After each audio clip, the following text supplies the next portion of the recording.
In the 2023-24 season, Artemi Panarin racked up an incredible 120 points. That made him the fourth most productive player in the entire league.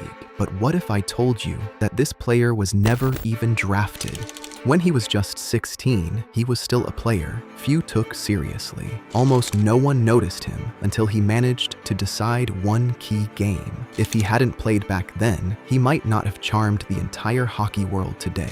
As one journalist wrote back then, Panarin can turn an average offense into something that looks like an orchestra led by a brilliant conductor. Even stars like Sidney Crosby or Alex Ovechkin acknowledged his talent. And yet, this is not even the most impressive part of his story. Back then, no one would have guessed that a boy from a small Russian town would become one of the biggest stars in world hockey. In his own words, "I was never the biggest or the strongest, but I always wanted to prove that hockey is about the head and the heart, and that is exactly what set him apart, his passion and love for the game." The story of a player who had the whole world against him, yet still managed to climb to the very pinnacle of world hockey.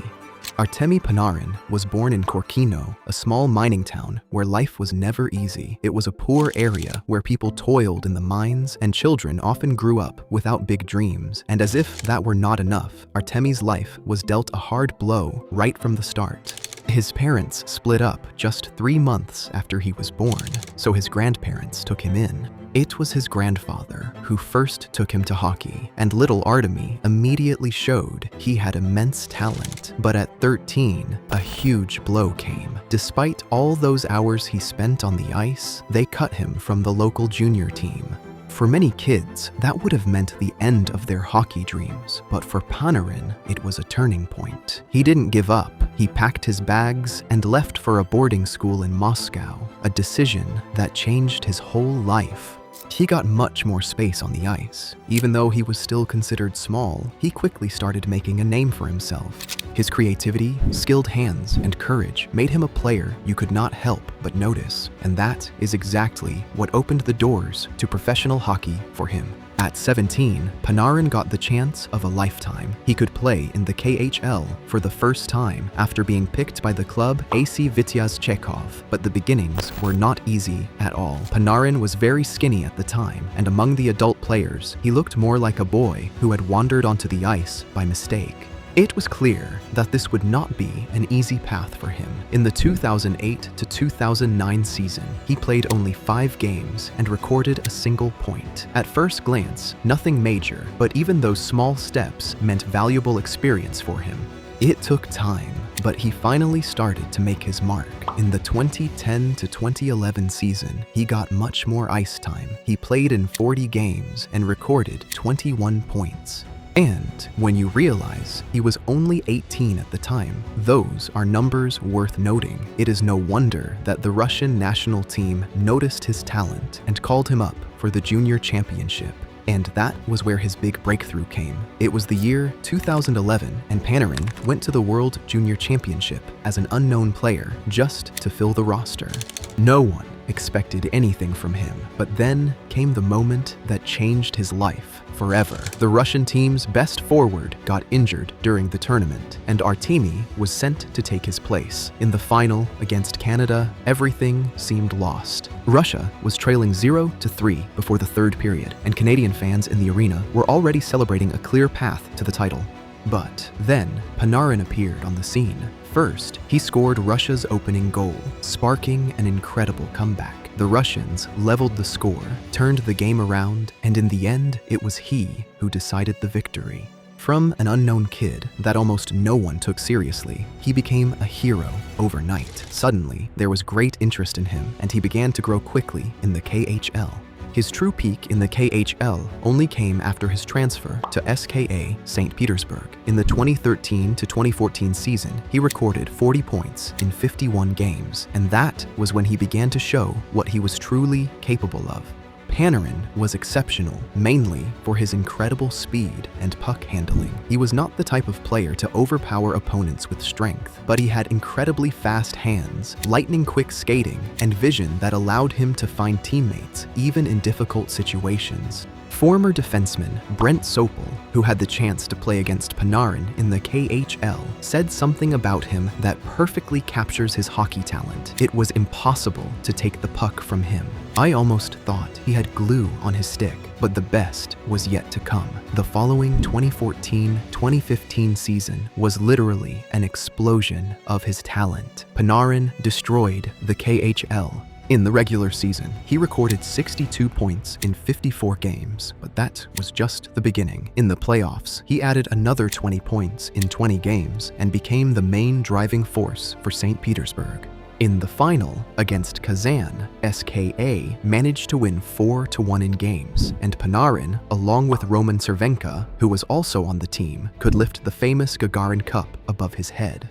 These performances did not go unnoticed. Panarin was selected for the Continental Hockey League All-Star team, and his name began to be mentioned overseas as well. From a player who nobody knew just a few years ago, he became an offensive phenomenon who had the doors to the National Hockey League wide open. The first to take a risk were the Chicago Blackhawks. They signed Artemi Panarin to a 2-year entry-level contract, and from the very first game, he showed it was the right choice. In his rookie season, he scored 30 goals and recorded a total of 77 points. He immediately became one of the team's key players and helped Chicago secure third place in the Western Conference. Panarin became the team's second highest scorer, right behind Patrick Kane, who, by the way, took home both the Hart Trophy and the Art Ross Trophy that season. Despite his excellent performance, however, Chicago failed to advance past the first round of the playoffs. They faced the St. Louis Blues and lost a close series, 4-3. And this is where an interesting irony emerges. Panarin could have ended up with the St. Louis Blues back then. Why? Because Vladimir Tarasenko, his former teammate from St. Petersburg, who was already playing in St. Louis, kept convincing the Blues management to sign Artemi. Tarasenko was convinced that Panarin could be a key player for their team. As St. Louis Blues coach Ken Hitchcock later admitted, Tarasenko told us about him as soon as he arrived. He reminded us every month and kept saying over and over, "Give him a chance." And now, after what he showed in his first season, we all look like fools. But in Chicago, Panarin immediately found common ground with Kane. Together, they formed one of the most dangerous offensive duos in the entire league.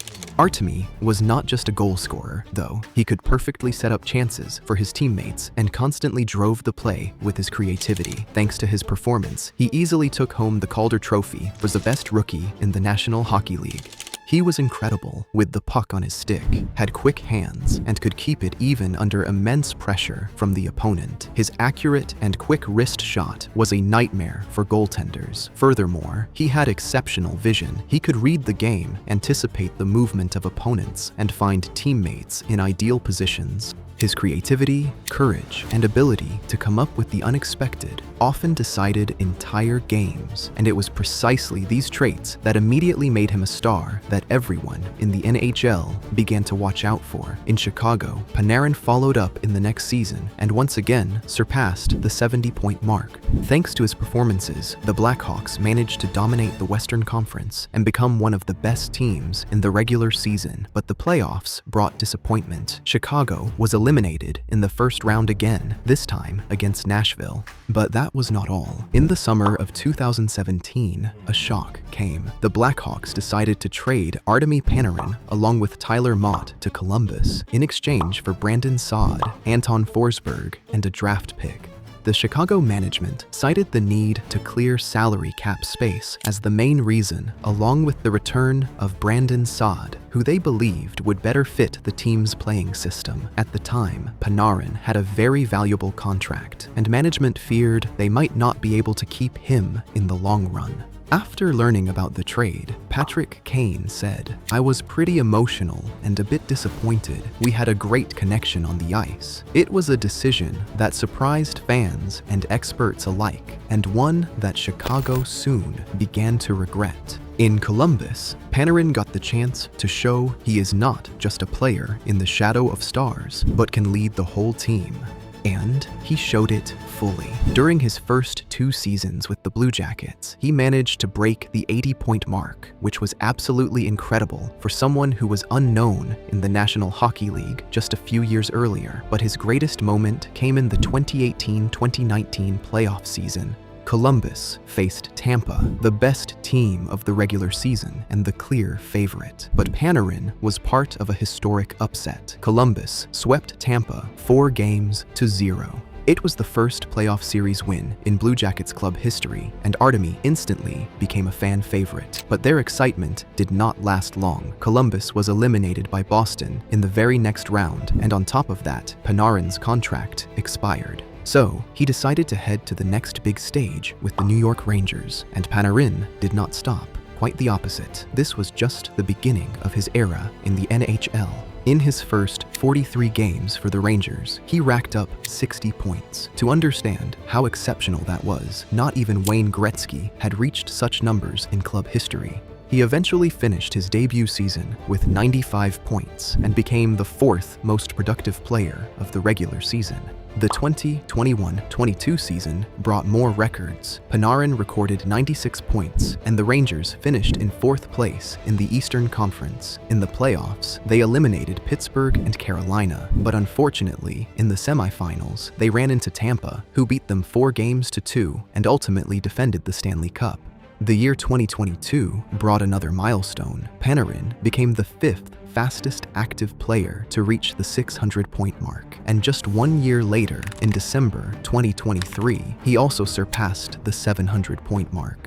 The 2023-24 season, his 5th in New York, was his best yet. He collected an incredible 120 points, including 49 goals and 71 assists. He led the Rangers to 55 wins and 114 points, which set a new club record. Unfortunately, the journey for the Stanley Cup ended in the conference finals, where they were stopped by Florida. Today, Panarin is 33 years old and still has one last dream to fulfill: to win the Stanley Cup. Whether he succeeds one day or not, his story is already one of the most inspiring in hockey history. The journey from poor mining town Corkino to the lights of Madison Square Garden is proof that even an underdog can conquer the entire hockey world. If you enjoyed this video, I would be very happy if you subscribed and checked out the next video, which you can see on your screen right now. Thanks, and see you next time. Bye.